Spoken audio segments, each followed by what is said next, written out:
Illustration and painting.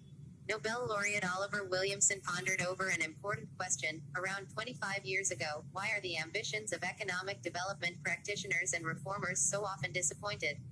According to him, one answer is that development policymakers and reformers are congenital optimists. Another answer is that good plans are regularly defeated by those who occupy strategic positions. An intermediate answer is that institutions are important, yet are persistently neglected in the planning process. The question and all the three answers assume relevance in the context of India's recent economic performance. The slowdown in GDP growth rate has been dissected, digressed, and disowned by analysts, commentators, and policymakers.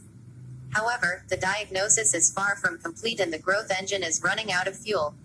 Both the demand and supply side factors have been central in all the analyses, but the crucial role of institutions in shaping the outcomes of both the factors in this episode of slowdown has been neglected. This has resulted in a series of banal policy measures for reviving growth. A market-centered economic model necessitates creating and sustaining credible institutions that further the efficiency of market mechanism. Given the possibility of market failures, such institutions assume a larger role in the economy and shaping expectations and decisions. Journalist Henry Hazlitt grouped the pillars of market economy into private property, free markets, competition, division and combination of labor and social cooperation.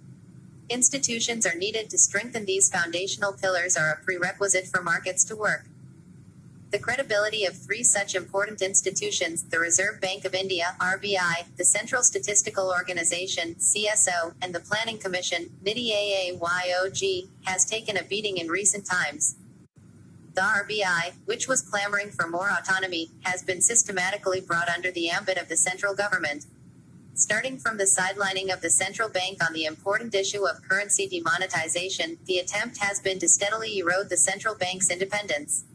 A three-pronged strategy resulted in this. First, the RBI was bypassed on matters relating to currency. Second, its role as regulator of the banking sector was questioned when banks faltered. And finally, its reserves were siphoned.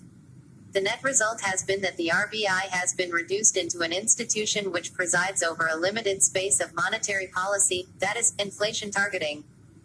It is also interesting to note that the only major policy tool available in the RBI's armory is cutting repo rates, which the central bank did 4 times this year. The last time the RBI made so many back-to-back cuts was after the global financial crisis over a decade ago, when most major central banks were desperate to revive economic growth.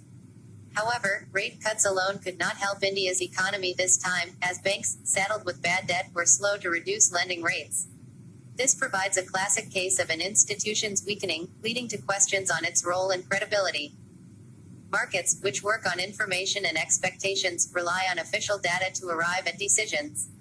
In an era of big data, we find that India's official data procuring and publishing agency has been crippled. Often we find that the official series, ranging from national accounts to unemployment, has been smothered with repeated revisions and change of data definitions. When data that needs approval before release, as in the case of the unemployment data, questions are bound to arise on the credibility of the numbers. The veracity of the data is to be tested by researchers and the public who consume the data and not by approving agencies.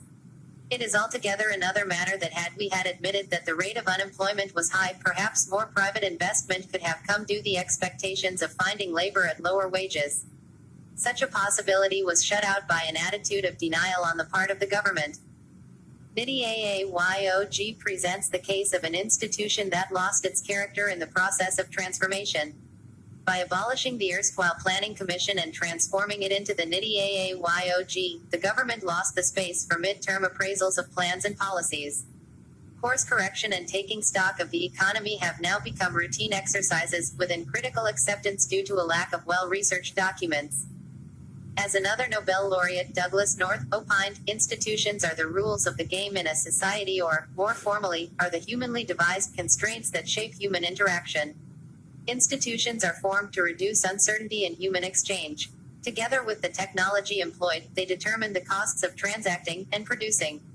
While the formal rules can be changed overnight, as has been practiced by the present government, the informal norms change only gradually. In this context, it is useful to focus on understanding and reforming the forces that keep bad institutions in place, especially political institutions and the distribution of political power. This requires understanding the complex relationship between political institutions and the political equilibrium. Sometimes, changing the political institutions may be insufficient, or even counterproductive, in leading to better economic outcomes, as has been the case in India in recent times. The use of high-quality academic information, which the present establishment lacks, is valuable both to think about these issues and generate better policy advice.